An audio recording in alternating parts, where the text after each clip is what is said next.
eto amin'ny fionan'ny mpiaino ohatray antranontsika raha androany ianao vao nanatrika dia misy fijoroana vavolombelona tahaka an'izay hatrany. Isa zany zao androany vao nanatrika? Misy ve? Misy eny re ray roa telo, misy anankitelo efatra ay. Te afatsika izy efatra mianadareo dia raina ny tompo misy anareo tonga soa ianareo dia afaka tonga hatrany isaky ny zoma ny andro isaky ny zoma dia eto ihany dia raha ohatra ianao ka tsy tafatonga eto dia afaka mijery any amin'ny Facebook any ianao na jerenao ihany koa amin'ny fotoana hafa. Mariantsika tsara fa nanomboka tany amin'ny volana avril tany fampianarana nanomboka tamin'ny Davida. Miampita ty amin'ny Efesianitsika zao dia any anaty Facebook sy YouTube any daholo efa enregistré any dia afaka verenantsika jerena rehefa misy tiatsika anaovana an'izay. Tonga soa daholo koa isika efa tonga hatrany eto dia misaotra anao ny amin'ny fatokinao manaraka ny fionan'ny mpiainontsika. Manasa anao ndao hivavaka alohan'ny andraisantsika ny fampianarana omeny tompo anio. Andriamanitra rainay indreto izahay miombona eto anatrehanao eto na ny miaraka mivantana na ny miaraka ny anaty tambazotra any misaotra anao indrindra fa Andriamanitra ny lavitra sy ny akaiky ianao mideranao zahay fa tena tombony lehibe ho anay ny afaka mianatra malalaka miampy ny teknôlôjia samihafa dia vao maika tombony ho anay mideranao zahay Andriamanitra ny amin'ny fiainanay tsirairay ny amin'izay fijoroana vavolombelona rehetra afaka lazainay sy teneninay zany tsisy noho ny aminay mihitsy fa asanao any anatin'ny fiainanay mideranao zahay fa mahery ianao velona ianao tena misy tena tianay ianao misaotra anao indrindra misaotra tamin'izay efa nampianarinao tamin'ny alalan'ny radio vaovao masoa le nonay any an-trano any sy any amin'izay misy anay any dia ampianarina ihany koa ao anatina fotoana tahaka izao. Tsy amin'izany ihany ny soranay anao zao fa ny nampianarinao rehetra any amin'ny mpiangonana any amin'ny fikambanana misy anay any anaty bus zahay mbola ampianarinao ny teninao amin'izay andehananay rehetra. Misaotra tompo amin'ity an'ity zahay mbola mangetaeta hiasanao mihitsy mangetaeta aheno ny sitraponao aheno ny fampaherezanao aheno ny taridalanao fanamasina mitenena aminay amin'le fomba manokana azahoanay azy ny tsara. Andriamanitra sokafana amin'ny anaranao ny aty anatinay ny maso ny sainay meo an'le fanahy ny fanambarana tompo le fanahy ny fahendrena ahafantatra hoe misy harena miafina ao anatin'io teninao io na mety efa teny efa heninay mety efa laninay tsenjery fa androany mahita hery manokana mahita fahatsarana ao anatin'izany zahay dia rainay ianao miasa atao anatin'ny tsy efitrano-tsy any anatinay tsirairay avy fanamasino amin'ny anaran'i Jesosy ary. Amen. Kristianina samy mitondra ny hanitry Kristy izay ny lohahevitrintsika mandritra ny taona 2024 izay efa kely sisa dia hifarana. Manentana anao hatrany rehefa kelikely sisa ohatr'izao dia hifarana dia dinio hatrany hoe inona daholo ny tompony efa nampianarinao inona zany efa nampiariko aiza zao fa mbola manana novambra sy desambra tsika mba anaovana mba rehefa tonga ny 1er janvier zany mba misy efa hoe saotra Jesosy fa misy an'izao tamin'ny taona lasa dia ho amin'izao indray tsika amin'ny taona ho avy. Hanitry Kristy ho an'Andriamanitra izahay ho ny Korinthiana 2:5 izay le tenin'Andriamanitra fanevantsika ao anatin'ity taona 2024 ity. Dia mianatra ny bokin'ny Efesianina isika ho taminao taoriana ny bokin'ny tantaram-piainan'i Davida.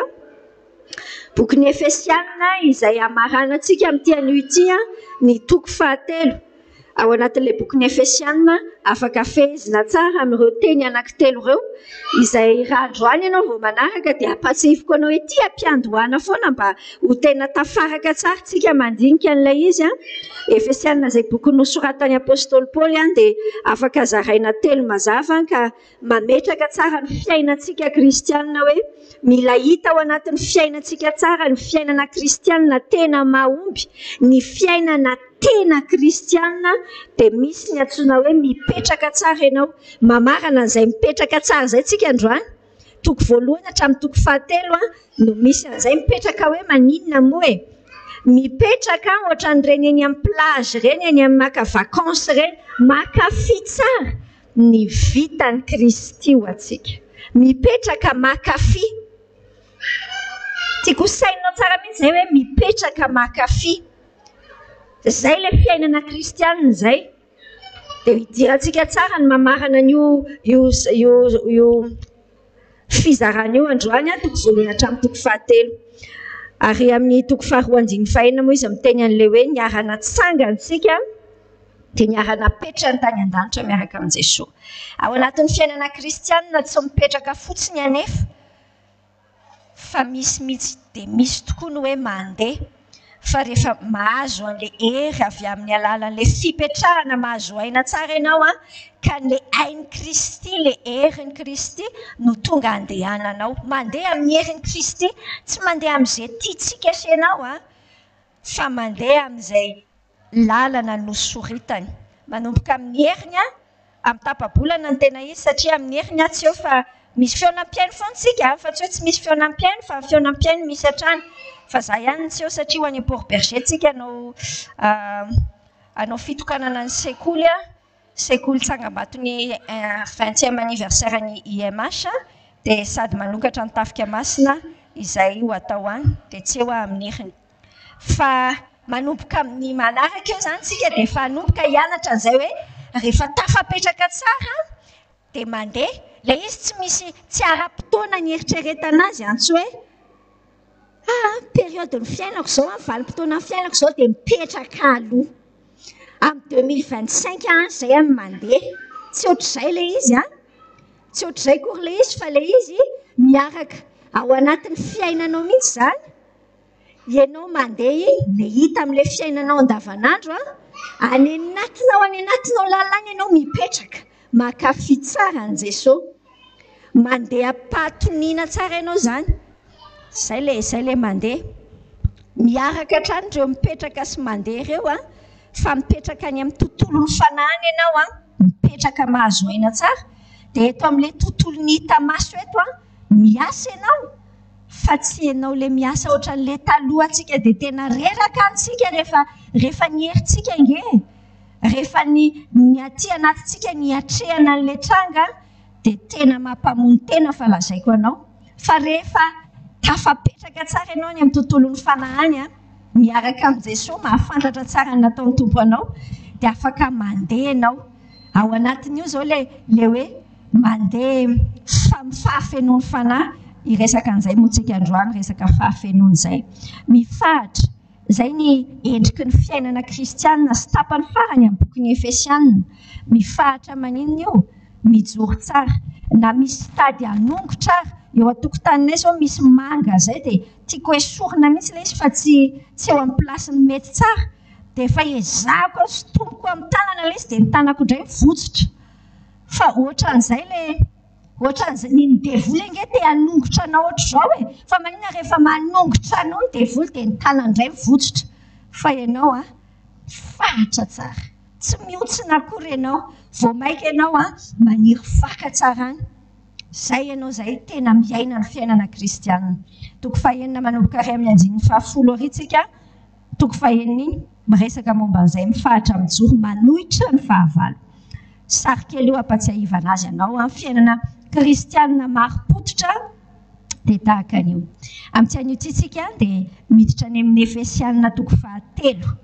Efesianina toko fahatelo ka raiso ary ny baibolinao fa matsiro ny ijeren'ny tenin'Andriamanitra antsika fa ny tenin'Andriamanitra inge io mijery antsika io ohatra fitaratra ny tenin'Andriamanitra izany manoloana antsika dia mitodika aty amintsika ilay teny dia tsika sy ianao mijery fitaratra eo.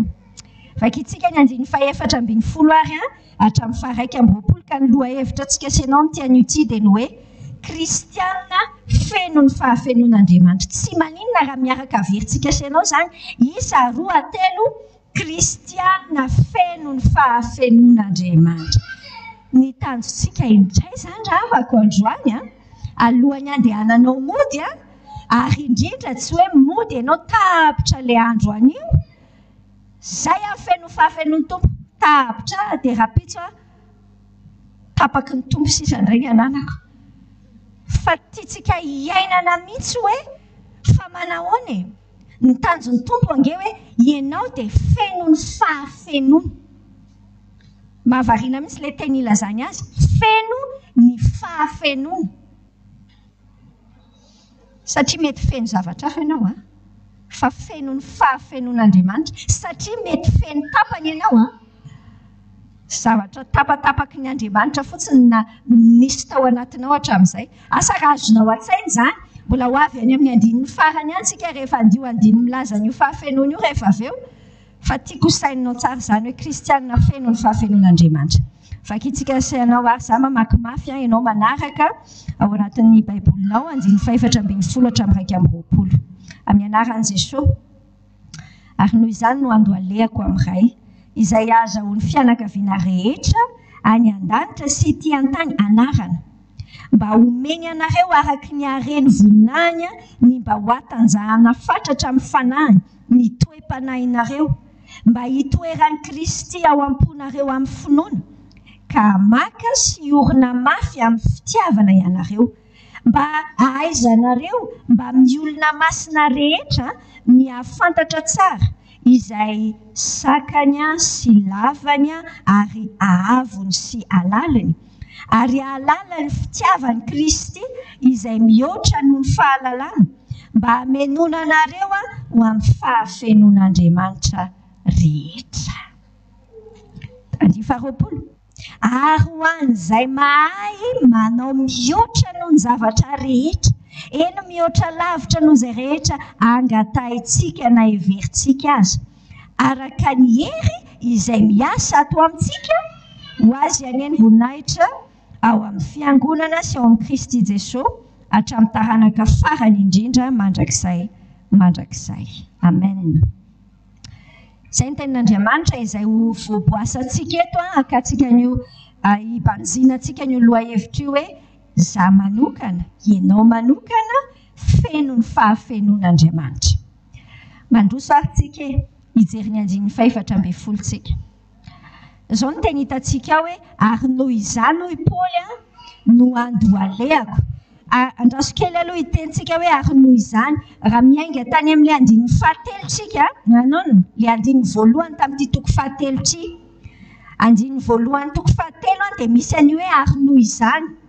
Fantatsika tsara amin'ny teny malagasy any noho izany zany misy zavatra zany eo dia manome fehi-kevitra izy hoe noho izany zavatra rehetra zany dia noho le toko voalohany sy toko faharoa dia tonga teo amin'ny toko fahatelo rehefa mandinika baiboly tsika aza eritreretina hoe misy tokony nanaovan'i Paoly an'io fa soratra io mandeha zany le hevitry Paoly any anatiny any manoteny izy hoe ohatr'izao ange tsika nitahian'Andriamanitra tamin'ny fitahim-panahy rehetra ohatr'izao le fomba le namonjen'Andriamanitra taizitsika taloha aizitsika izao zany le noho izany tantarain'i Paoly.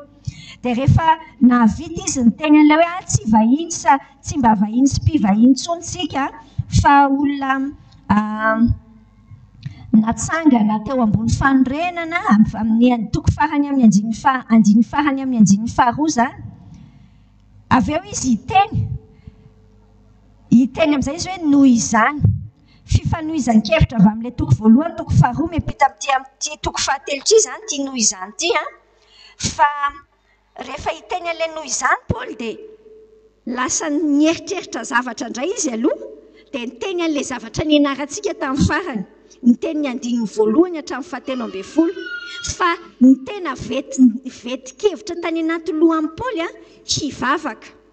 Raso aloha ny vetikevitra tany anatin'ny sain'i Paoly zany rehefa voateniny any Efesiana le teneniny tao amin'ny toko voalohany sy toko faharoa dia hanome fehi-kevitra te hivavaka izy fa rehefa andeha hanomboka hivavaka izy dia nisy hevitra indray tany anaty sainy dia izay le andininy voalohany hatramin'ny fahatelo ohatrany hoe misy anaty fonteny tapitra izay dia indray izy fa miverina amin'ilay hoe andininy 4:20 hoe ary noho izany tiako marihana kely hoe noho izany tsy le andininy teo aloha fa le andiny ary amin'ny toko faharoa toko voalohany sy toko faharoa le noho izany ny tenenina. Inona le zavatra sotomintsika voalohany hoe le toko voalohany sy toko faharoa ny jerentsika dia mampiseho ny misy ampisehoan'Andriamanitra ny hoe azavaina aloha fanazavana hoe fa inona daholo no ananantsika ho amin'i Jesosy. Inona daholo no ananantsika ho amin'i Jesosy. Azavain'i Paoly tamin'ny Efesianina zany hoe inona daholo no harena ananany.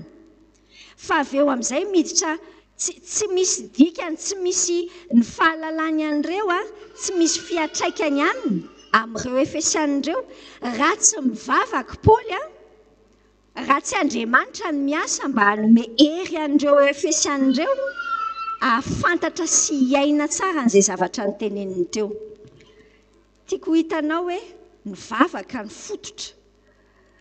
Mivavaka ny tena fototra mihitsy amadiana ny fahalalanao ho pratika.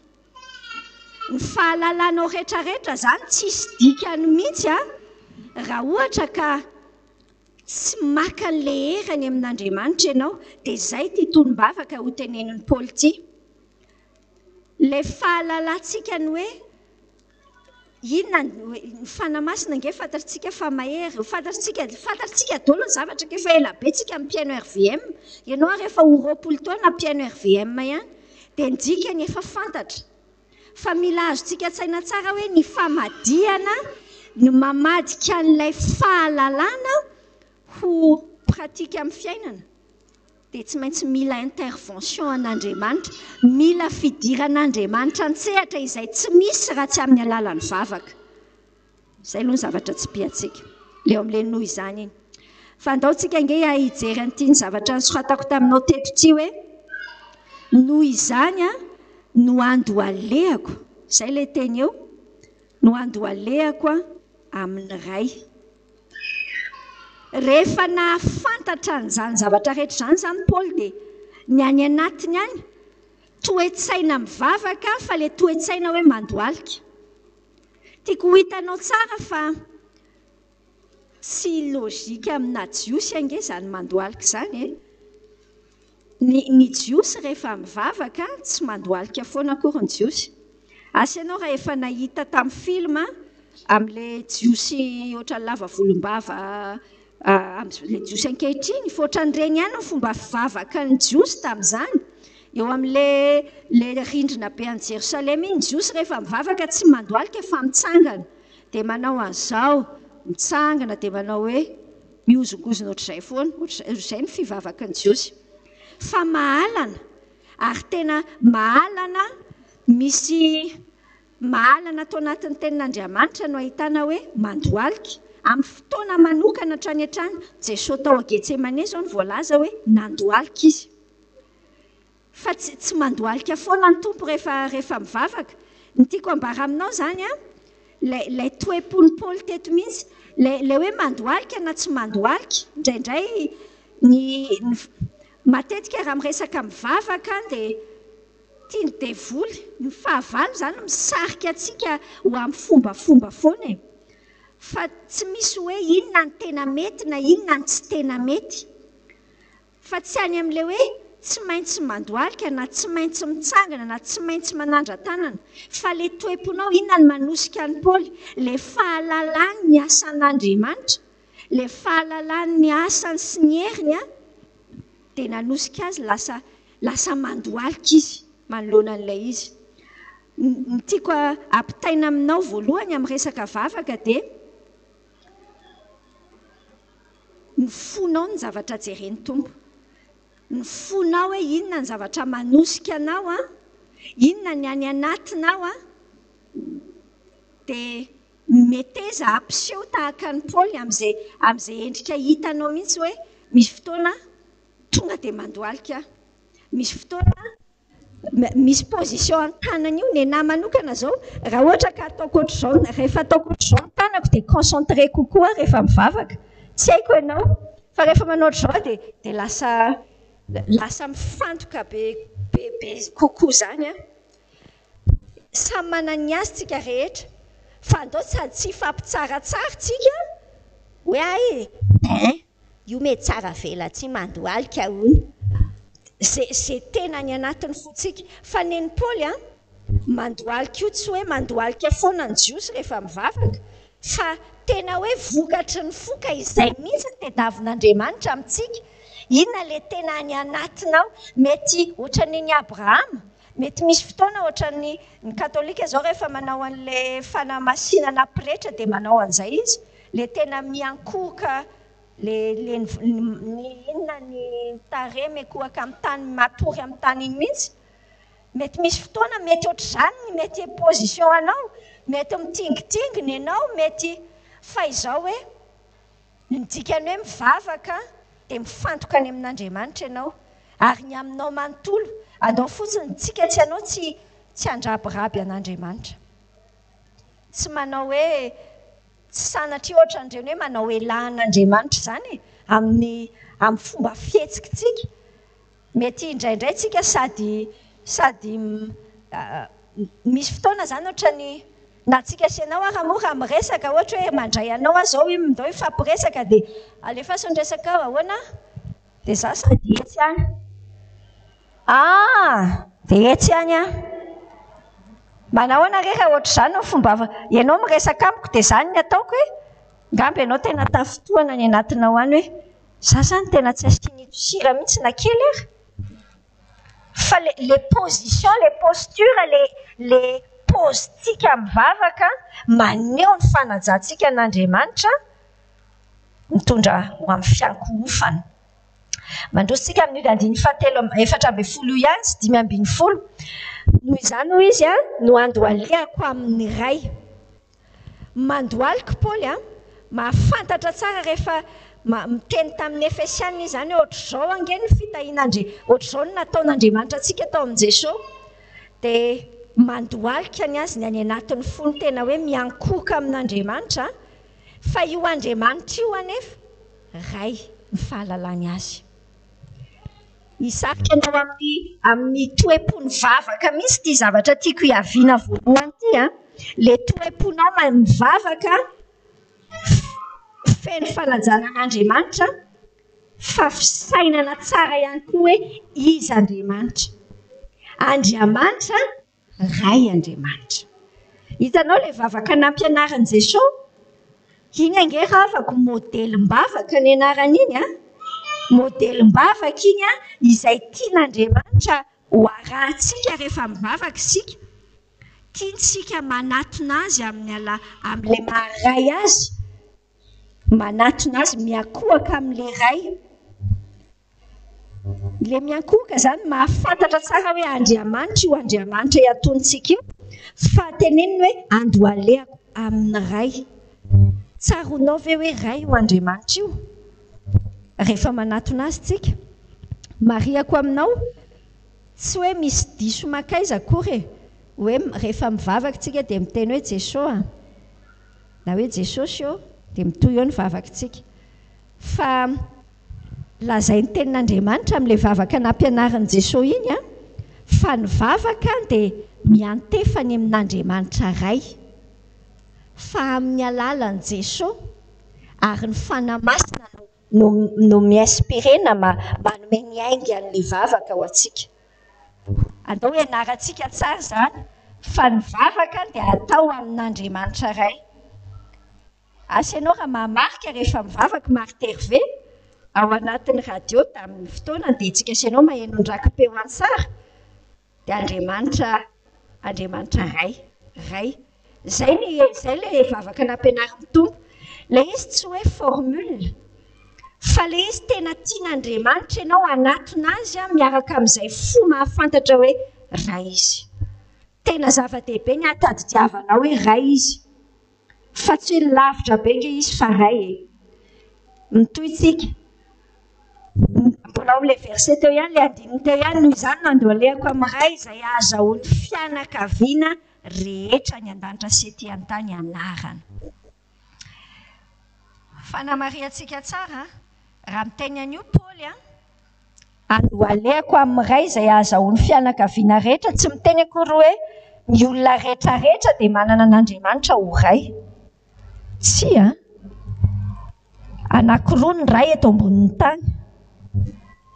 Ianao amin'ny jaona toko 9:7-7 io. Hoy Jesosy miantso an'ny fariseo sy mpanorandalàna ndraso nefa akitsika io hoe jaona toko 9 7 ka hatramin'ny 7 zao ny teny ao.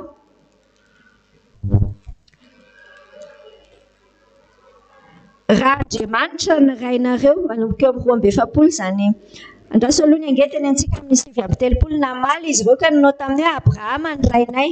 Dia hoy Jesosy tamin'ny raha zanaky Abrahama nareo dia ny asan'ny Abrahama no ataonareo.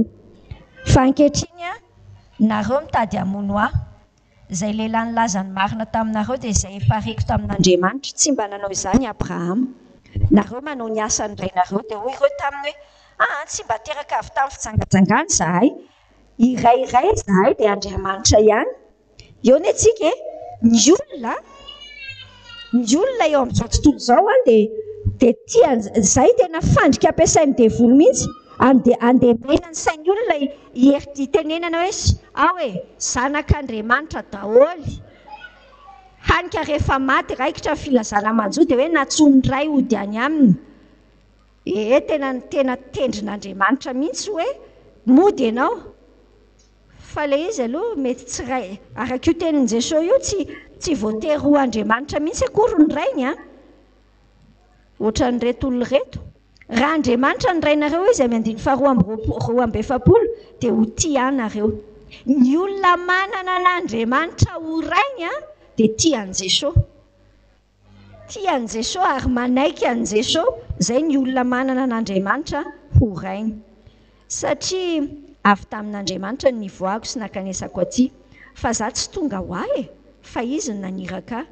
Nahoana ny tsy azonareo ny teniko satria tsy mihaino ny teniko nareo. Nareo ange avy amin'ny devoly rainareo ka izay sitraky ny rainareo ny tianareo atao.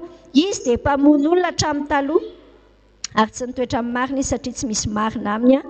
Raha mandainga izy dia ny azy ny lazainy satria mpandainga izy sady ray ny lainga. Mila mampisaina antsika tsara izany a. Io izany tsy manana zo iantso an'Andriamanitra hoe ray. Raha tsy nanaiky ilay fanomezana natolotra Andriamanitra dia Jesosy Kristy izay. Izay ihany no manana hoe ray. Hitanareo ny Silamo matetika dia te ilaza rehefa tsy mahery fihetsika izy dia te ilaza amin'ny kristianina hoe ray ihany nge ny Andriamanitra tsika e. Ray ihany, ialahy ihany ny Andriamanitra reo koa.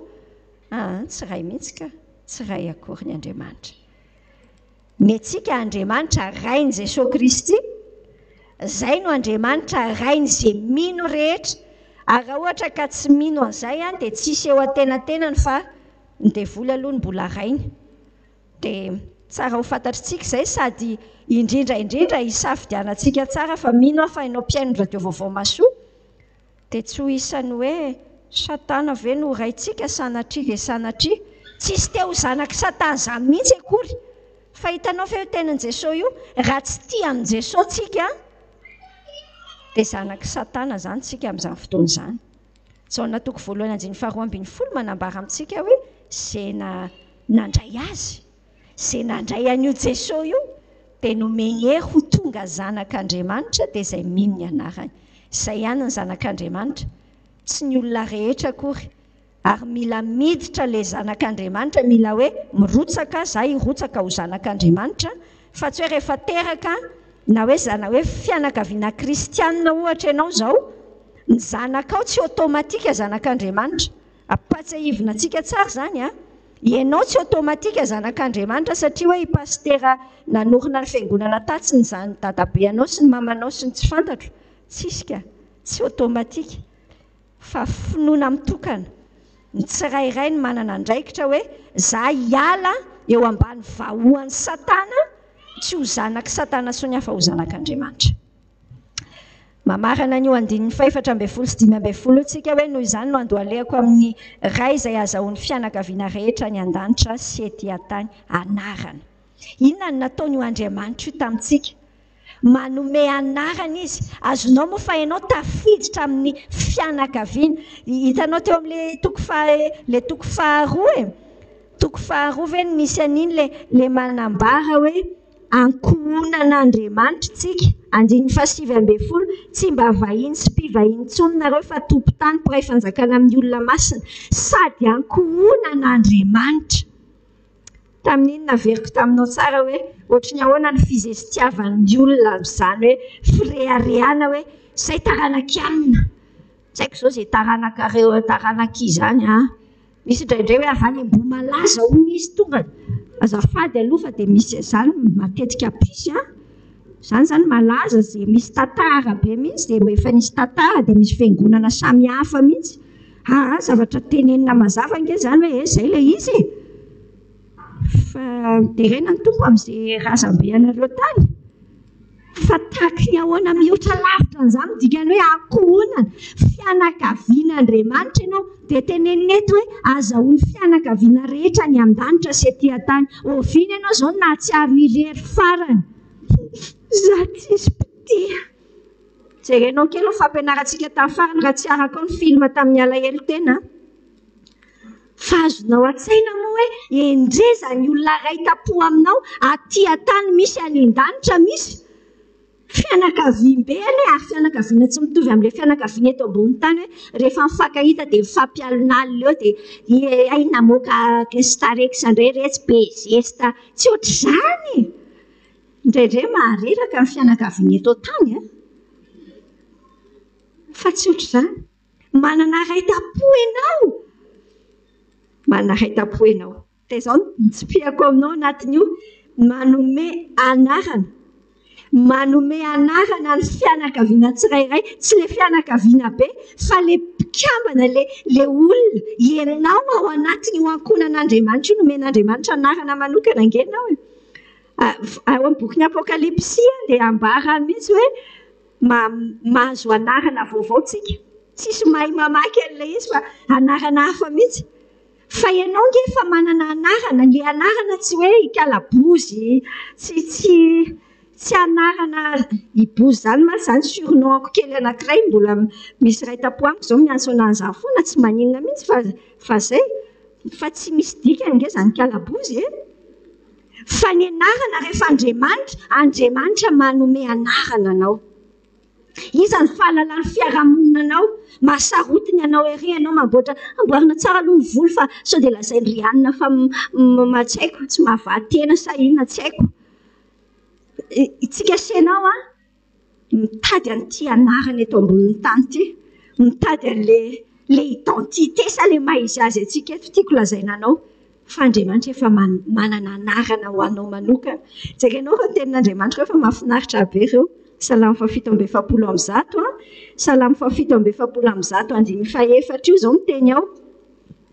Salamo 7:7 milaza hoe milaza ny isan'ny kitana izy samy tonoany amin'ny anarany avy ireny, amin'ny anarany avy ireny rehetra ireny. Ampiarahantsika amin'ny Isaia 40, Isaia 40:9. Isaia 40:9 izao ilay teny. Asan-drato ny masonareo ka mijery, iza ny nahareny, iza ny mamoaka ny antokony araka ny isany, sy miantso azy rehetra amin'ny anarany avy. Noho ny haben'ny fahatanjahany sy ny heriny tsy toa, ka tsy misy diso reny na dia iray akory aza. Milaza ny amin'ny famoronan'Andriamanitra, ny amin'ny zava-boarin'Andriamanitra io toko 70 io toko 70 io manontolo. Dia ny andraisako an'io teny io dia tahaka izao hoe tsy misy diso rangany nataon'Andriamanitra rehefa nanao famoronana anankiray. Na nanao ny voay izy dia tsy hoe nanao foana ohatran'ny Andriamanitra nanao ny voay. Tsy izay akory. Tsisy nanao foana mihitsy. Tsy misy hoe diso kely no nahatongavanao teto ambonin'ny tany. Tsisy an'izay. Tsy misy diso ireny na dia iray akory aza. Fa fantany tsara amin'ny anarany. Mba fantatra moa izany hoe kitana any an-danitra izany ilay salamo teo.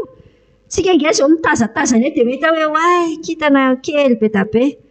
fa dia mpandinika ny kintana ny astro tsy haiko izay fiantsoana azy astronome ve sa inona tsy haiko dia mpandinika ny kintana manisy anarana kely itsy Jupiter itsy makatsy makaroa fa fantatra moa ianao eo anatrehan'Andriamanitra fantany tsara ianao fantany tsara nanana fikasana tsara ny anarana ao an'Andriamanitra tsy anara-petaka hoe kalabozy fotsiny fa maizy azy ianao tsy haiko zany izay anaranao any amin'ny tontolon'ny fanahany fa manana manokana ianao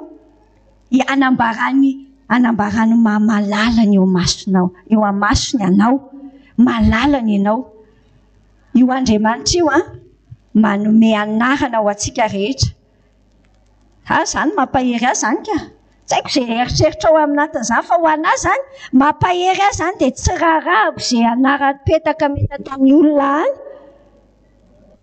na ikala sondenda na ingabelona tsy haiko fa impiry amin'izao vanim-potoana iainantsika izao indrindra ao anaty fivoaran'io Facebook be da be miaraka amin'ny sary io fandrika ny devolo be mihitsy lay mametraka ny maizy azy anao ao amin'ny ametrahany olona anao hoe izy ianao amin'ny olona fa Andriamanitra manana ianao fantatra Andriamanitra ary manome anarana manokana ianao hoe tahaka tsy androko ery izy atongavana any an-danitra any efa tahaka iza zany ny anarana manokana kay ve zany fa anarana maneho tsara no maizy azy ianao nge le anarana tsy maizy azy fotsiny fa miaraka amin'ny andraikitra misy le namoronana anao manokana ange no ty miaraka amin'izay efa ny personnalité anao rehetra fa efa nomanin'Andriamanitra daholo ny toetra rehetra negativa sy ny pozitiva anao ny toetra tsara sy ny toetra mampime anao efa fantatra mitombo daholo alefa ao tsara ny ohatran'ireny mahandro haniny ireny izy nanao antsika dia rehefa mamivoaka ilay izy nefa matsiro inona tsiro zany tsara be zany ange ianao toizantsika pita amin'ny anjiny fahinam-befolo tsika anjiny fahinam-befolo hoe mba omeny anareo inona ny tolombavaka teneniny Paoly mba omeny anareo araky ny hareny voninahiny ny mba ho atajana fatratra amin'ny fanahy ny toe-panahinareo donc antsika mijery amin'ny hoe homeny anareo araka ny hareny voninahiny ny maso ijerena ny vavaka ato anatin'ity baiboly ity misy vavaka be dia be ato ty vavaka amin'ny Efesianina ity efa raha efa mpiaraka mianatra tenin'Andriamanitra tsika dia averiko aminao foana fa vavaka tena nanova ny fiainako areo Efesianina 1:7-10 Efesianina 4:7 ianarantsika ity manomboka eo amin'ny 9:7 koa isan'andro dia teneniko amin'ny Jesosy foana isan'andro ary raha ianao miteny aminao hoe hoentina mbavaka ianao iony ana ny tolombavako aminao fa rehefa io mitonom-bavaka tonga dia mivady daholo ny zavatra rehetrarehetra gaga ianao hoe fa ahoana ary ny mandaitra le izy nge lay hevitra ao anatiny fa satria io reny vavaka rehetra reny maninona ny ato anaty baiboly ato satria io ny tanjon'Andriamanitra ho atao amintsika tian'Andriamanitra ho atao amintsika le izy dia teneny hoe ao mba angatao amiko dia angatantsika aminy inona zany ny tian'Andriamanitra atao amintsika io Andriamanitra io dia te hanome antsika araky ny hareny voninahiny sao samihafa be ny hoe araky ny hareny voninahiny sy hoe avy amin'ny hareny voninahiny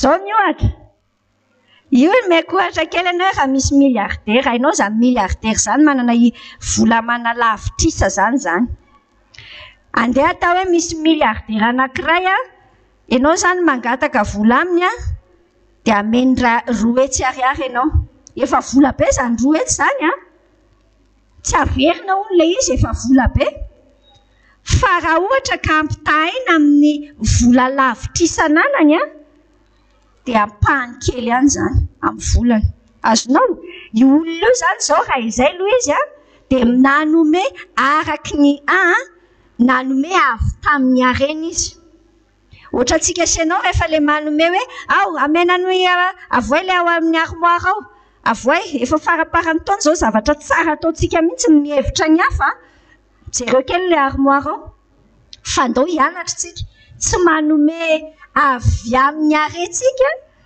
fa manome araky ny arentsika le hoe araka proportionnel ny dikany amin'ny teny frantsay ny dikany le lanjany areko no hanomezako anao fa tsy hoe zay tsy ilainao anaty armoire ao alefaso any alefaso any tsy zay le fomba fanomezana fa i Andriamanitra mantsy rehefa te hanahaka ny dad'Andriamanitra tsika i Andriamanitra rehefa manome dia araky ny hareny voninahiny ny olona anankiray zany raha miliardera dia ny dikany hoe manome araky ny hareny voninahiny raha manome anao 200 tapitrisa ariary izy zay fa nanome araka ny voninahiny araky ny hareny tokoa proportionnel amin'ny fananany ameny anao fa tiako hitanao zay maso zay hoe Andriamanitra rehefa manome dia tsy manome avy amin'ny hareny izy akory fa manome araky ny hareny izy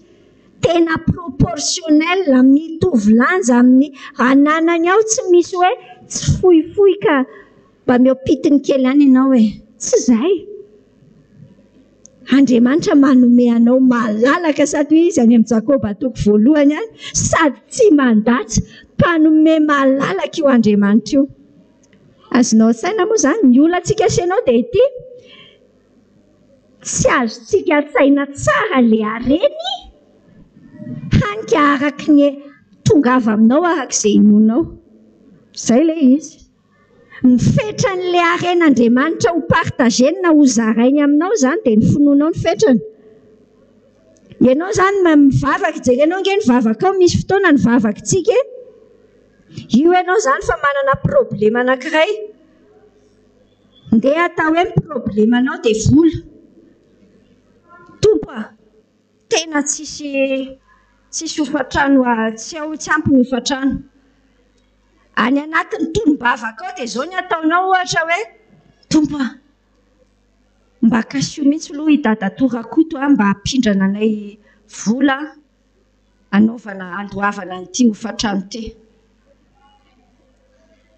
dia ianao zany gaga ihany hoe zange fa ela ihany tsy te hitrosy fa ianao limitenao amin'izay ny tompo hoe kaiza moa ny eritiny tsy hita mihitsy nge tsy possible mihitsy amin'izay zavatra eto tanany hoe tsy possible mihitsy fa tsy maintsy mitrosy zay tena lazaiko anao fa tena tonga aminao araky le finoanao ny fetrany raha inonao fa mpanalavitra miliardera ny Andriamanitra ao ka hanome anao araky ny hareny dia tonga aminao ilay izy amin'izay sakanao fa ny olana matetika dia limitentsika satria ilay saintsika mieritreritra hoe tsy possible hatreto ny possible amin'ity tompo hatreto ny possible ahoara mba ataovy an'izao hoe dia gaga ianao fa 70 taona miodikodina any amin'ny trosany any tsika satria ohatran'izay fa mino andao tsika sianao ino hoe ay moty Andriamanitra ity manome araky ny hareny ny dikany malalaka ny lalana re malalaka ange ny fangatahany na inona le morsa mandeha amin'ilay fangatahana na inona ndao satsika sianao za ho toetra nge ny tompontsika sianao hoe io andinina io ihany inona le teneniny mba homeny anareo araky ny hareny voninahiny ny mba hatanjahana ho hatanjahina fatratra amin'ny fanahy ny toe-panahinareo le vavaka zany dia mangataka hoe mba ho hatanjahana ny sary tiako amenanao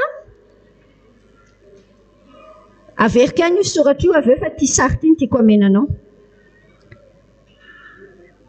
zany iPhone 14 zany ny antsoina hoe finday raitra indrindra amin'izao nivoaka tamin'ny volana avril 2021 zany ny finday raitra indrindra tonga dia raitra azonao moa dikan'izany iPhone zany mety efa enikeninao zany fa ao anatin'io misy zavatra be dia be azo atao avy hatrany ao anatin'io telefona io ndika misy zavatra be dia be misy arena miafina be da be ao anatin'io ary izy koa aloha faran'izay lafo a mety any amin'ny asa mety any amin'ny 520 tapitrisa any angamba ny vidiny lafo be zany a iPhone 12 ary zao nefa mety any amin'ny mety tsy fantatro mety 10 tapitrisa ariary tsy ariary fa franc 10 millions mahery any angambany zany 14 zany tena grave zany grave fa eritrereto nge hoe iomenanao io misy olona raisiko zay zao tamin'ny maraina misy olona mpanano tena kely zay mahafinaritra be le tantara ijoroako vavolombelona mihitsy hoe za no mijoro anazy fa izy moa tsy eto fa izy zao ngamba mbola miasa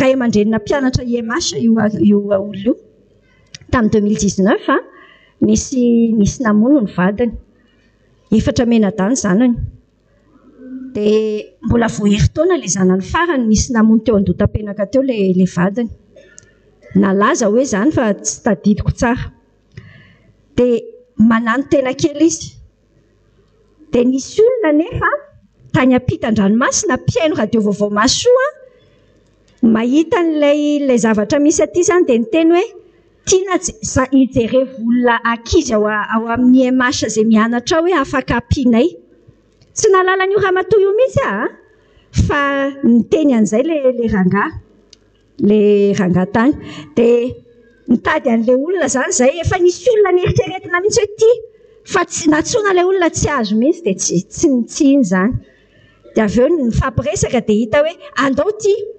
anankefatra menadany zany samy mianatra ato daholo izy resaka manao gony mivarotra gony any Anosy Be zay ny zavatra zay ny asany dia nafantatra an'izay tranga zay le olona tany dia nirotsaka izy hoe ho alohanay ny écolagen'ireo zaza ireo au moins mety mandra-pahatonga ny baka mbola kely mbola jardin d'enfant le zanany farany zay fa eritreretinao nge zany hoe olona tsy mifankalala ninninina fa Andriamanitra kay amin'ny fotoana anankiray efa manomana fa zay aloha tiako be ny mizaran'izay aminao ampahery anao hoe ianao koa misy io tsy misy hoe ndray fa maninona zao raha za zao no ny ataony azany aza taitaitra ianao hoe aza anjaran'izay samy manany azy fa io Andriamanitra io tena rainao nge io dadanao io fa zao ny nampisaina an'izay ramatoa zay ianao tiako ifandray amin'ilay olona any fa ianao ve manao Facebook za tena tsy mahay na mikidika telefônina tactile ary tsy mahay izy sainao rainge hoe omena azy ty iPhone 14 ty ny vidiny io iPhone 14 io zany mety any amin'ny tsy latsaky ny 25 millions FMG dia misy dikany ve azonao an-tsaina ve fa tena ohatr'izay mihitsy ny fiainana kristianina nomena Andriamanitra anao ao amin'ny Jesosy lazaintsika Efesiana 1:2 ny hareny lanitra zay fantatr'Andriamanitra ho harena rehetrarehetra ny rehetrarehetra ny mihitsy ny natotony tao aminao tsy 25 millions nge ny valeran'izany fa valera be zany Jesosy zany fa ohatran'io mihitsy ianao zany mpikirakira telefônina fozahorana dia amen'Andriamanitra iPhone dia ataoko inony ty fa ny hahafahanao mahafantatra azy dia zay aloha le vavaka tany amin'ny Efesiana 1:1 ho fantatrao lay harena ao anatiny ny zavatra voalohany mila atao raha mahazo an'ilay zavatra ianao mahazo an'io ianao dia mamantatra hoe fa inona daholo ny azon'ity telefôniny ty atao dia mamantatra ianao mety mamaky notisy ianao mamaky an'le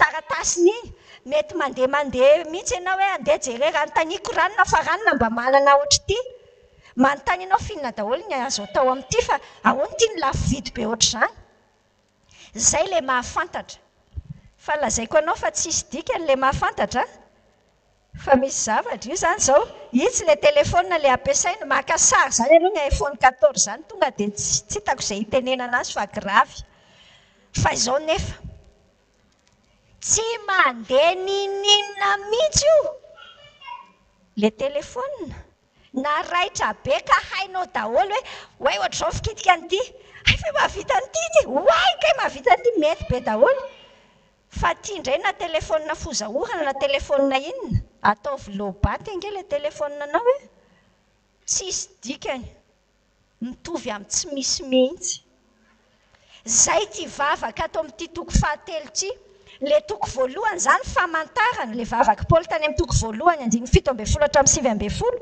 famantarana hoe fa inona daholo ny harenantsika eo amin'ny Jesosy dia efa fantatrao zao le izy fa lazaiko anao fa tsisy dika mihitsy ho fahalalanao azy raha ohatra ka tsy raisinao dia verina ry amin'le teotsika raha tsy raisinao le hery mila chargena le power ny dikan'le chargena mila prise mitsatoka dia micharge an'le izy mila chargena le anao zay vao afaka mandeha le telefona zay vao afaka mandeha le izy efa manana ny ilaina rehetra angentsika ny ilaina rehetra ny rehetrarehetra inona daholo ny mety filanao rehetrarehetra eto ambonin'ny tany ny valiny filanao rehetrarehetra eto ambonin'ny tany Jesosy daholo ny valiny ao amin'ny Jesosy daholo ny ahitantsika ny rehetrarehetra Jesosy daholo ny valiny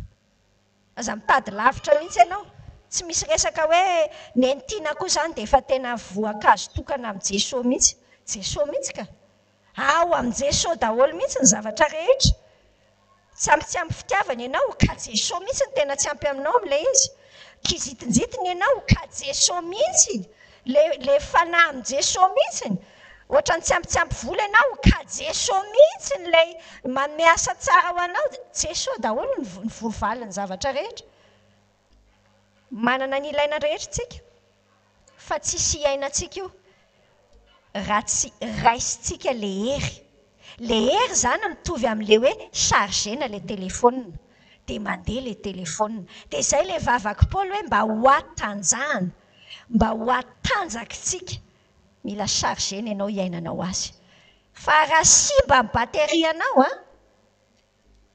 raha tsy mandray dia mibedabe ny kristianina nge mahavariana mihitsy mora mitsoraka kely ny bateriany zany dia lalina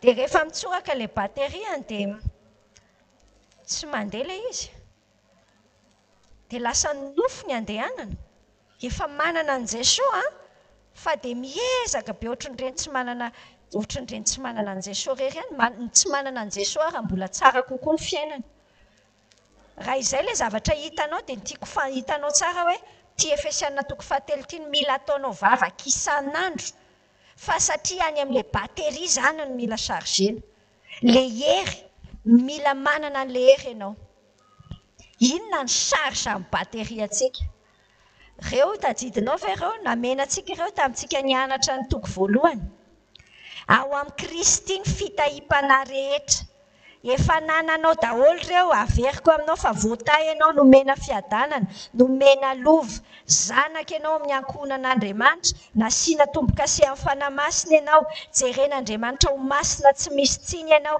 atobaka aminao mihitsy fa tsy hoe mena pitipitika fahasoavana ianao fa atobaka aminao ilay izy afatrosa ianao sady voavela eloka ianao nge olona voafidy alohan'ny fanorenana an'izao tontolo izao zany le fahamarinana rehetrarehetra zany le ananantsika ao amin'ny Jesosy famerenana ihany iny fa ny ahafahantsika manana azy dia rehefa atanjahana ho atanjahantsika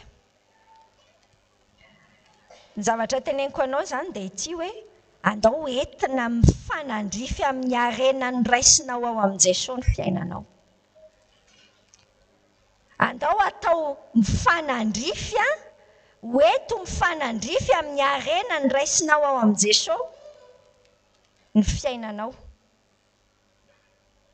raha mandinika le harena raisitsika ao amin'ny Jesosy ianao ve mahita hoe voatay ianao andao hoentina mifanandrify amin'izany tsara nomena fiadanana ianao aza manaiky raha tsy miaina an'izany fiadanana izany misy zavatra tsy mety an'izany fa le teneniko anao anatin'ity dia ity andao raisina fanamby hoe ireo zavatra rehetra ireo kay izany afaka ampiasaiko tsara daholo iainako tsara.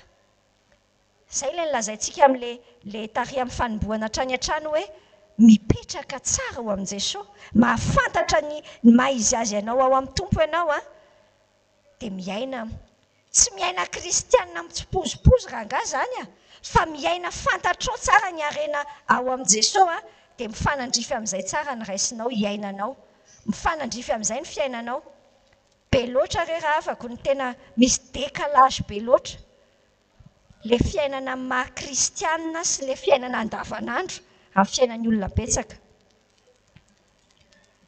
Tenenin'ny tenin'Andriamanitra hoe voataha amin'ny fitahim-panahy rehetra fa silaka fitahiana raha ohatran'ny tsy hitako amin'ilay andavanandro indraindray.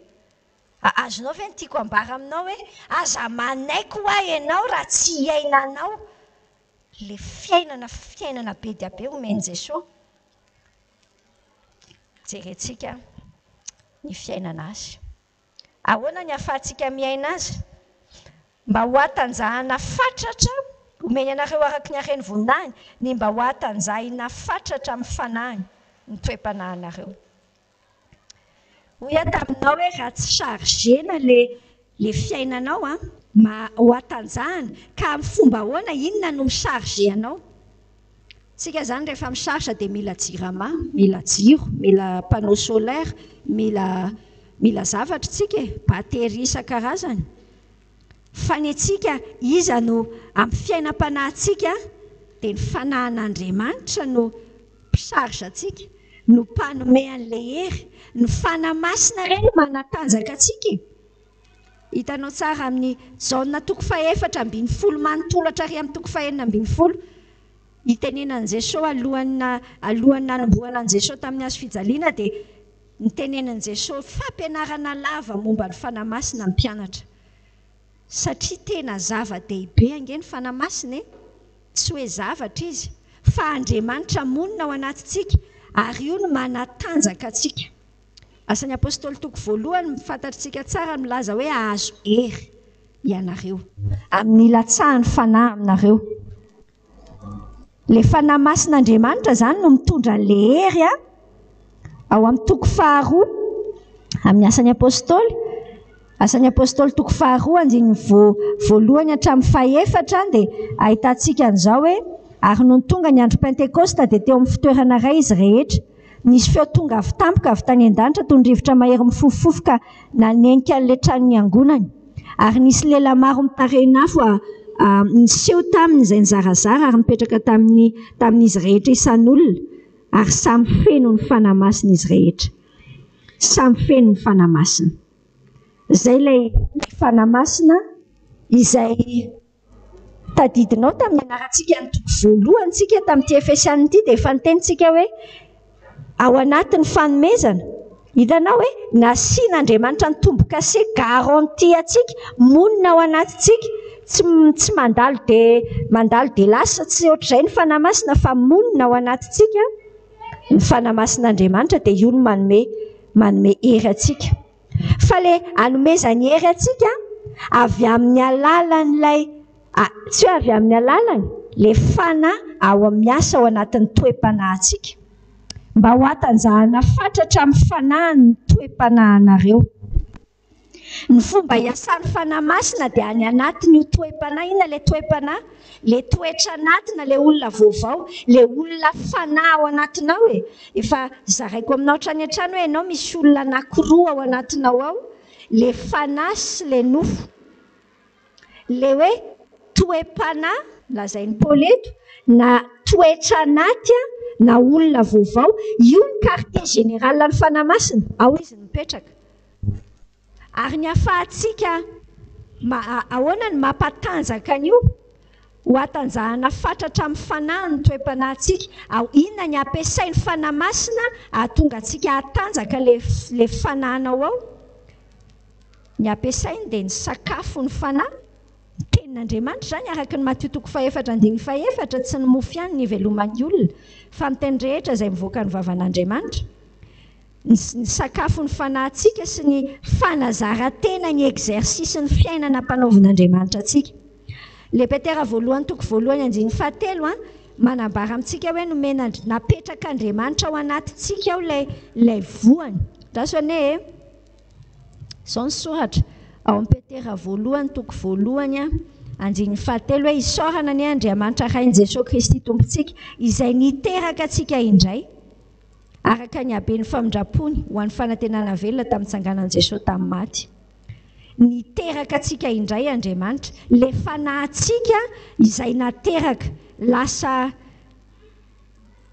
teraka, nanomboka fiainana le fanahintsika tamin'ny fotoana nandraisantsika amin'ny Jesosy. Dia io fanahy io mila mitombo io, ary le fitombony dia amin'ny alalan'ny sakafo fa tsy sakafo ihany, fanazarantena koa. Exercice ohatranao hoe mitombo hitanao raha misy zaza anankiray malemy, misy an'ireny zaza atao hoe imoka ireny, infirme ny cerveau ny atidohany mety le tsy ampy oxygène mihitsy izy tamin'ny voateraka dia lasa tsy nandeha ny atidohany. Reny zaza ireny mihina sakafo foana fa tsy mety mitombo ny muscle, tsy mety tafandeha mihitsy izy raha vao tsy manao exercice mihitsy tsika, raha vao tsy manao fanazarantena dia tsy mitombo ara-dalàna. Dia izay ilay ahoana ny itombontsika senao mitombontsika amin'ny alalan'ny fanazarantena. Vakintsika senao ny Efesian'ny Korintiana faharoa toko fahaefatra andiny fahavalo hatramin'ny faharoa ambin'ny folo mety ho vakintsika manontolo fa hitanao ao lay fampiasan'Andriamanitra ny zavatra sarotra ampiasaina ange ny zavatra sarotra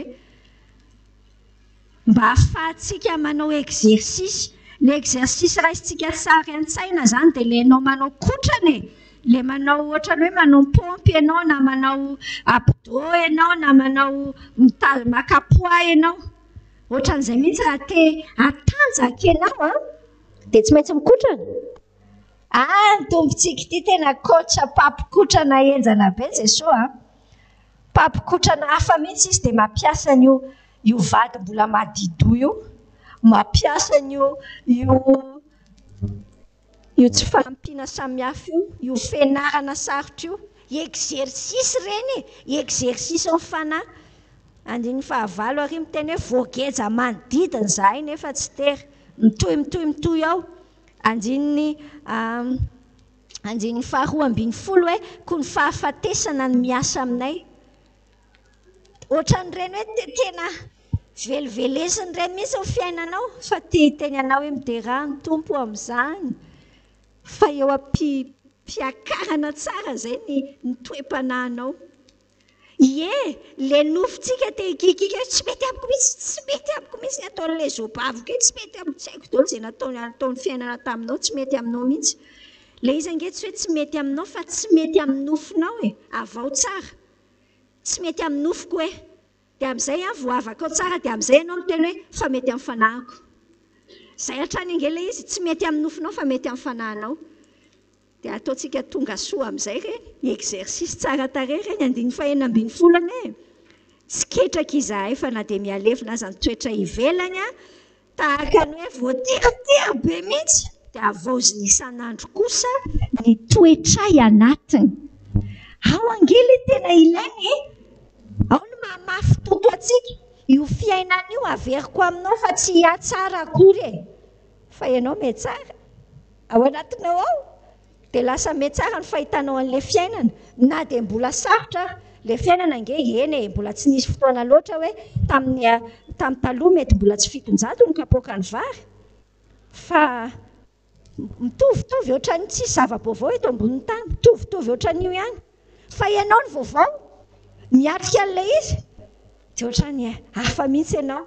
Izay le tanjon'Andriamanitra ao anatin'ity fianarantsika amin'ny bokin'ny Efesianina ity, ilay zavatra teoriana fahafantaranao momba an'i Jesosy rehetra no ny asan'ny fanahy avelanao miasa ao amin'ny fanahinao amin'ny fihinanana tenin'Andriamanitra sy ny exercice ny fiainana dia lasa matanjaka ianao.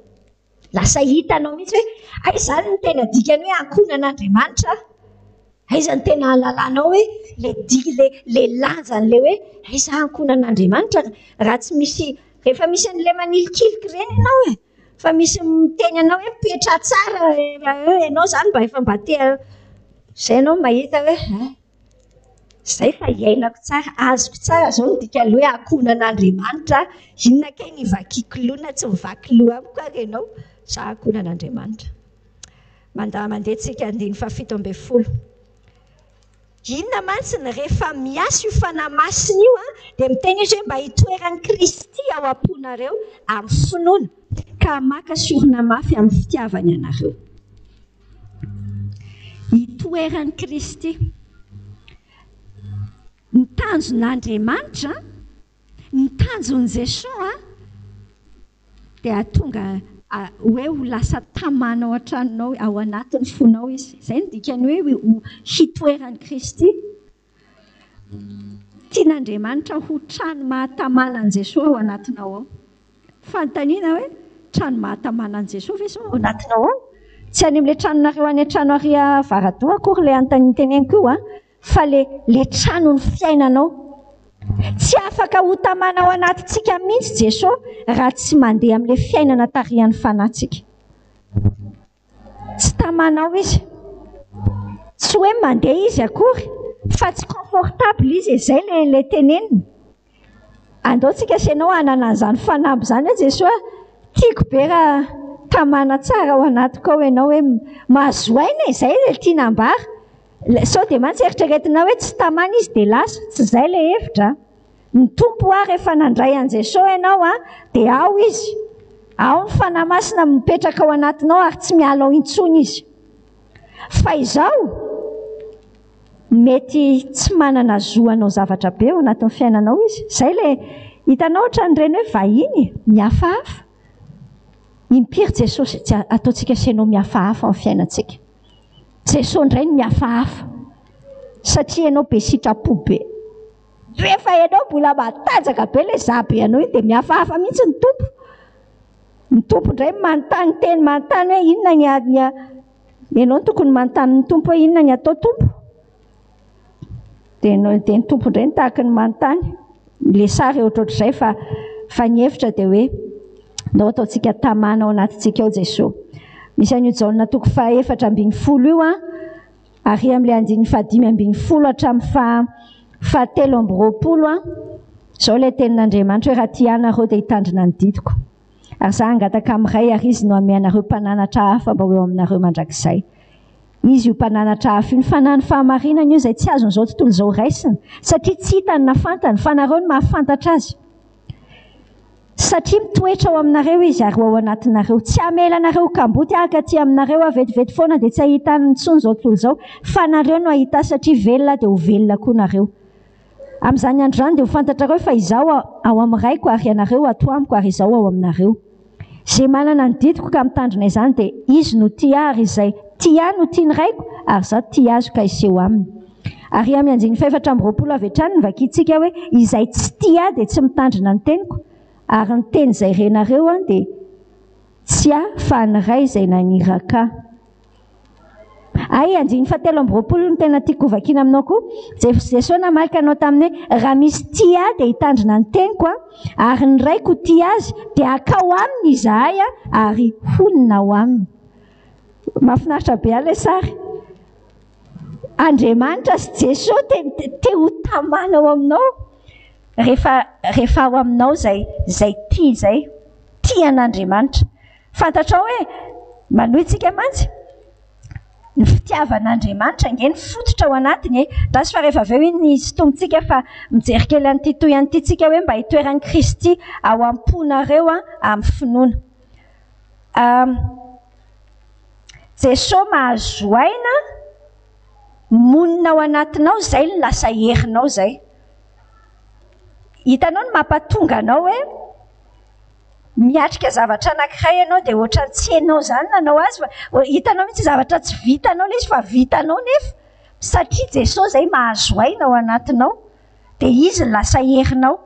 Hainao ve tenentsika foana amin'ny hira hoe Jesosy ny herintsika, ny herinao no heriko Jesosy fa le pratika le izy mihitsy rehefa tamana mandeha amin'ny fanahytsika senao dia lasa Jesosy no herintsika. Hamaka sy orina mafy itoeran'ny Kristy ao am-ponareo amin'ny finoana ka hamaka sy orina mafy amin'ny fitiavana ianareo. Hitanao ilay izy misy fitohizana hevitra be ny fanamasina ao anatintsika zany monina ao anaty io fanamasina io no manome an'ilay hery ho atsika dia mahatonga an' Jesosy rehefa feno an'io fanamasina io kontrole ny fanamasintsika dia izay Jesosy tamana ao anatintsika. Rehefa tamana ao anatintsika ao Jesosy monina tsara ao dia mampikoriana ny fitiavany agape izy amintsika. Voaraitsika ilay fitiavany ary amin'ny alalantsika koa lasa voapasitsika amin'ny hafa. Rehefa tamana ao anatiko Jesosy dia mikoriana ho azy vokatry ny fanahy zany fiti agape zany mikoriana ho azy aty anatintsika ary amin'ny alalantsika mikoriana amin'ny hafa. Io fitiavana io ny fehan'ny zavatra rehetra, ny fehin'ny tsiro ny fiainana io fitiavana io. Ny ahafahantsika senao miaina azy dia rehefa tamana tsara ao anatintsika Jesosy, mandeha amin'ny fanahintsika tamana tsara ao anatintsika amin'ny Tompo. Mampikoriana ny fitiavany agape amintsika izy sy amin'ny alalantsika rehefa tamana ao anatintsika io Jesosy io. Io andiny 7:7 sy 8 ihany no jerentsika hoe ilay resaka fitiavana teo hamaka mafy sy orina mafy amin'ny fitiavana ianareo mba aizanareo mba amin'ny olona masina rehetra. Ahoana ny fomba fandehan'io fitiavana io? Ao anatin'ny fiombonana amin'ny sampino reheravako no ahafantarana feno ny fitiavan'Andriamanitra. Ty zany aza mieritreritra mihitsy ianao hoe za andeha hitoka-monina any Ambomandroso any tendrombohitra rery any dia any miketrika ny fitiavan'Andriamanitra. Tsy mahita mihitsy ianao, tsy mahafantatra feno ny fitiavan'Andriamanitra tsika raha tsy miaraka amina mpino hafa. Fa amin'ny alalan'ny fiombonantsika amin'ny mpino hafa, izany fiombonana amin'ny mpino hafa zany ange tsy hoe fitiavan'ny Tompo daholo mandeha amin'izany fa misy gidra samihafa fa ao ilay ianarana. Raha tsy misy fahasarotana ohatr'ireny zany, tsy misy exercice ataonaovana azy fa ao ilay ianarana azy. Indraindray mampitsoaka matanjaka fa azoko mihitsy ilay fiainam-piangonana, ilay fiainana any an-trano. Mampitsoaka hoe nareo menakavy efa tena tsisy ty aleoko za rery. Jerenao fa matetika amin'ny devolo misarika antsika isainana zany hoe aleoko za rery fa rehefa za rery dia milamina. Fandriky ny devolo zany. Andaontsika senao ianao tena mila manana fiainam-piangonana ara-dalàna. Io fiainany ankonanao io raiso io hoe exercice ampanaoviny Tompo aminao io ampiarana agape. Ary le fampiarana azy tsy ianao ny andeha hiezaka hoe atairo ara fa andeha hampiatra agape tiako nareo menakavy, nefa tsy ohatr'izay. Tsy mety mihitsy fa telefonina lamy batery zany lobaty. Fa le fitiavan'i Jesosy mikoriana any aminao, le fanamasina dia tamana tsara ao anatinao ny Jesosy atsika io dia velona le motera.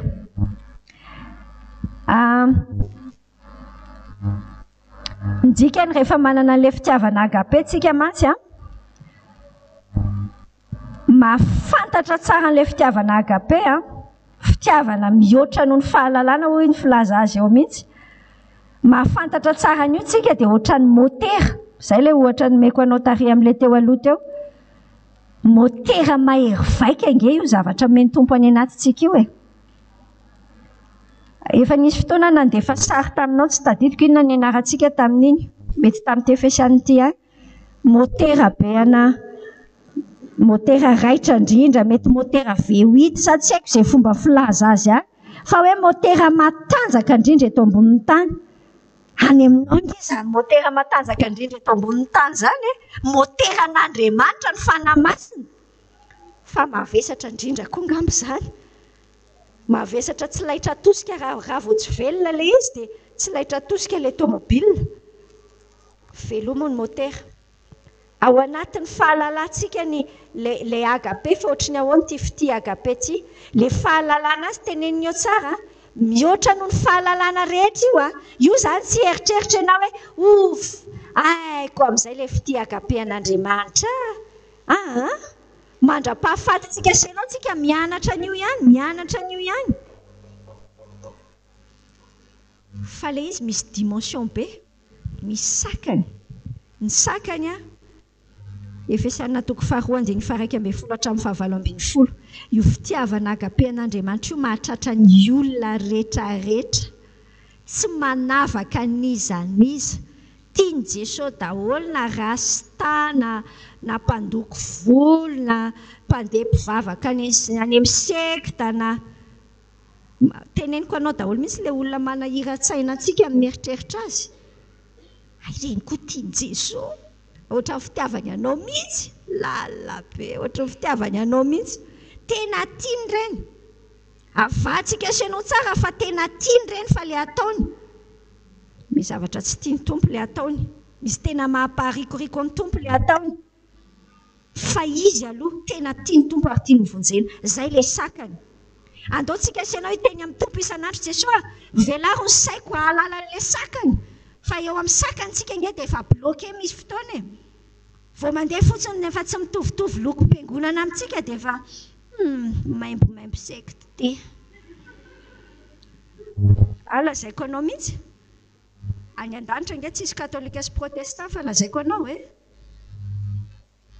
dia aleo mianatra mity zay le anarantsika amin'ny tompo ahoana raha nahatonga an' Jesosy hoe tian'ireny olona tsy neny Jesosy ty vehivavy misy démoniaka be ty lela mpamorietra velona be ty mpangalatra be ohatrandry Zakaiosy ty reny ve rangany antranony sakany fitiavan'Andriamanitra ny lavany Efesiana toko voalohany andiny fahaefatra Efesiana toko faharoa andiny fahafito tsy misy fetrany rangaza ny fitiavan'Andriamanitra zany talohany nanorenana n'izao tontolo izao izy ny efa tianaoko lalina be ary tsy hoe rehefa manao zavatra tsy mety ianao dia hiteny izy hoe leo be anao mihitsy aza-pitoviana amin'ny olona ho any Andriamanitra tsika ary zay le angatantsika amin'ny tompo hoe Jesosy avelaro ny fitiavako ho fity agape ngeny mila ilaitsika tsy fitiavana hoe tiako ianao raha mananina tsy misy fetrany éternel mandrak'izay ny fitiavany ny alalany Efesiana toko faharoa andiny voalohany hatramin'ny fahadimy ny alalany mandeha maka ny mpanotany amin'ny faran'ny lalany tany any midina any amin'ny fiaina tsy hitany mihitsy ny tompo hoe amonjena asy ianao azonao an-tsaina moa ny vitany tian'Andriamanitra ho sakrifena aminao zany le Romana toko fahavalo andiny faraiky amin'ny telopolo Andriamanitra ny momba antsika izy any atohatra antsika izy raha tsy niaro ny zanany lahatokana fa natolony hamonjy antsika izy ko maika tsy omeny antsika maimaimpona miaraka amin'ny koa ve ny zavatra rehetra lalina ngeza fitiavan'i Jesosy anao zany ary manahoana raha mitiny hafa tahaka izany koa tsika zay le narantsika an'izany afantatra ny alalan'le fitiavan'Andriamanitra afantatra ny ahavony mety niakatra tany an-danitra tantsika dia efa antsika izao tsika mody mipetraka eto fotsiny tsy hoe mody tena mipetraka eo mihitsy ianao fa ianao koa any an-danitra mihitsy koa ianao niarana tsanga dia niarana napetraka ny tany napetrany taminy ndikany hoe fity agape dia mity tsy arakaraky ny zavatra ho azo akory fa mahafoy hatrany tsy arakaraky ny zavatra ho azonao fa mahafoy zay ndikany hoe fity agape mamara-parantsika eo izy ilay miteny amin'izay amin'ilay hoe feno ny fahafenon'Andriamanitra ndikany hoe feno ny fahafenon'Andriamanitra tsika amenona anareo amin'ny fahafenon'Andriamanitra lasa Andriamanitra rehefa feno zavatra anankiray ianao hoe feno zavatra iray dia lasa micontrôle anao iny zavatra iny lasa iny no mibaiko anao rehefa feno ny fahafenon'ilay izay ilay teneniko anao teo hoe misy olona feno ny tapany zavatra no mahafeno azy dia lasa mihazoazo manao marimaritra iraisan'izany foana izy feno tapaka le hoe feno lazaiko aminao zany tsy hoe feno aloha dia feno ny fahafenon'Andriamanitra. Inona izany ilay zavatra mameno anao? Misy olona mameno azy tapany Andriamanitra dia tapan'izao tontolo izao. Fa ny tanjon'Andriamanitra amintsika sy ianao hoe feno ny fahafenon'Andriamanitra ianao. Tsy manana anjara ilay tenako, tsy manana anjara ilay izao tontolo izao, fa feno an'Andriamanitra. Ao anatin'ity boky ny Efesiana ity dia ambarany intelo miantaona mihitsy io feno kristianina feno fahafenona io. Ambarany eo amin'ny toko 7:7 ny fahafenon'Andriamanitra, any amin'ny toko 4:7 ny fahafenon'ny Kristy. Lasa lehilahy lehibe ohatran'ny Kristy tsika feno ny fahafenon'ny Kristy. Any amin'ny Efesiana toko 5:7 hoe feno ny fahafenon'ny fanahy-masina. Feno ny fahafenon'ny fanahy-masina. Dikany, tian'Andriamanitra ho feno azy telo izay iray tsika sy ianao amin'ny fotoana rehetra. Feno ny fahafenon'Andriamanitra. Mamarana antsika hoe ary ho an'izay mahay manao mihoatra noho ny zavatra rehetra eny mihoatra lavitra azy noho izay rehetra angatantsika, araka ny hery izay miasa ao anatintsika. Azo antoka ilay Andriamanitra mahefa ny zavatra rehetra, nke hainao izany hainao ilay hira ny rizarasolondray ty tsika be, mahay manao ny zavatra rehetra izy. Fa izao ny fandehany, mino ve no fa mahay manao ny zavatra rehetra izy? Mino an'ilay izy ve ianao? Hitanao misy problema kely eo amin'ny oasan'ny apôstôly toko 2:12 tantaraiko aminao fa efa tapitapitra ny fotoana. Misy an'ilay i Petera tany amponja tamin'io, tonga tany amponja Petera nivavaka mafy ny fiangonana ho an'ny Petera, nivavaka mba ho avotan'Andriamanitra fahany any. Inona zavatra miseho any amin'ny 2:12 na niraka anjely tokoa ary Andriamanitra dia nanafaka amin'ny Petera, ka rehefa afaka Petera nandondona dia Hirôda tadidinao ilay vehivavy kely namohana azy dia niteny hoe lasa indray izy miverina vao nahita hoay Petera, tsy nasokatra varavarana izy fa lasa miverina indray niteny hoe Petera, Petera, dia izy daholo ny olona hoe tsy possible. Tena izany mihitsy, tsy possible fa ny anjely ny angamba ny hitanao. Fa impiry tsika sy ianao ny ohatr'izany, mivavaka tsika, fa tapitra ny amainina dia amentsika amin'ny tsy possible. Dia kahaka ianao. Tsy misy zavatra tsy possible amin'Andriamanitra izany. Ny limitin'Andriamanitra ny fetrany, finoanao ny fetrany. Ndao rangatsy ferana, mahay manao mihoatra noho ny nofinofisinao. Izany angely Korinthiana voalohany toko 2:7 mbola tsy hitanao azonao saina akory, tsy mbola vao imaginenao mihitsy ilay zavatra omanin'i Jesosy anao tiana azy io.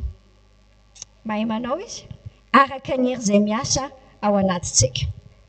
Feno fiderana ravako ny fony izay hatanjahany fanahy-masina ka mahatamana an'i Jesosy ny fiainany, ary miorina ao anatin'ny fitiaka-pe izy. Izay ny dikany. Feno fiderana Paoly miteny hoe ho azy any ny voninahitra. Andao hoe ny fiainantsika misy feno ny fahafenon'Andriamanitra dia lasa mipollotra fiderana. Indraindray tsika voizina be mihitsy hoe mitsangana dia andao anao salamo, vakio izao ny salamo anina. Hafa mihitsy ny filinina rehefa ohatr'izay dia hafa rehefa ianao mihitsy tena wow! Fa mahina raha fenona wow amin'ny fiainanao. Izany wow izany amiko tena tsisy afa-tsy mitompo vao mitompo izany. Feno fiderana ianao. Izany io tenenan'ny Paoly io. Ho azy ane ny voninahitra. Rehefa miaina ny fahafenon'Andriamanitra tsika, manahoana raha ny isa minitra iainantsika mandeha bus ery izao tsika dia mahita wow! Izany kosa aloha ka fitantanana e! Iainanao daholo ilay voatanisantsika hoe voata ianao akonana, iainanao daholo ireny dia eo ianao miteny matsiro angasa miaraka amin'ity tompo ity izany ka itiako. Izay nge ilay fiderana tediavin'Andriamanitra fa tsy ilay hoe tsangana miara-mitsangana dia za tsy miteny hoe tsy ara-hitsangana intsontsika fa le toe-po foana, le toe-po. Jereo nge fa misy fotoantsika manao an'ireny fiderana ireny any am-piangonana tsy any misy akory ianao fa nenao mbola le kiraro manaikitra ny mbola ny adohanao dia le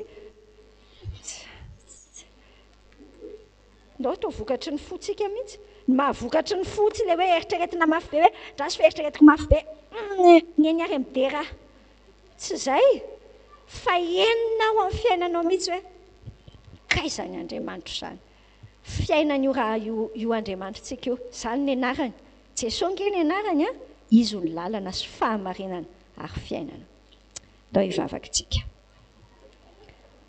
Andriamanitra rainay io misaotra anao indrindra amin'ny anaran'i Jesosy zahay nampianatra anay tamin'ity androany ity